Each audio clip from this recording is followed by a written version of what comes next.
मुंबईच्या अंधेरी पश्चिमेकडील Indian ocean सहकारी गृहनिर्माण सोसायटी येथे नुकतीच दरड कोसळल्याची घटना घडली। या दुर्घटनेत सोसायटीच्या आवारात उभी असलेली एक कार पूर्णपणे चिरडली गेली। सुदैवाने या घटनेत कोणतीही जीवितहानी झाली नाही, मात्र रहिवाशांमध्ये भीतीचं वातावरण निर्माण झालं आहे। या घटनेचं विशेष म्हणजे 2022 मध्येही याच परिसरात अशा प्रकारे दगड कोसळले होते। तेव्हाही रहिवाशांनी तक्रार करून मुंबई महापालिकेला सतर्क केलं होतं, मात्र बीएमसी कडून कोणतीही ठोस कारवाई करण्यात आली नाही। आता पुन्हा तशीच घटना घडली आणि मोठा अनर्थ टळला, पण यापुढेही दुर्लक्ष केल्यास जीवितहानी होण्याची शक्यता नाकारता येत नाही। या भागातील लोकांनी पुन्हा एकदा प्रशासनाकडे लक्ष वेधलं आहे। मुख्यमंत्री आणि पालिकेने याची तातडीने दखल घेणे अत्यावश्यक आहे।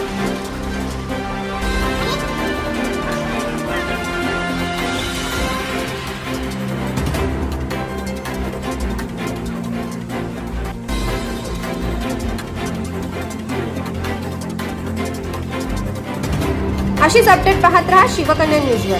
बातमी विश्वात सतत खबरदार आणि जागरूक राहण्यासाठी चॅनलला सबस्क्राईब करा।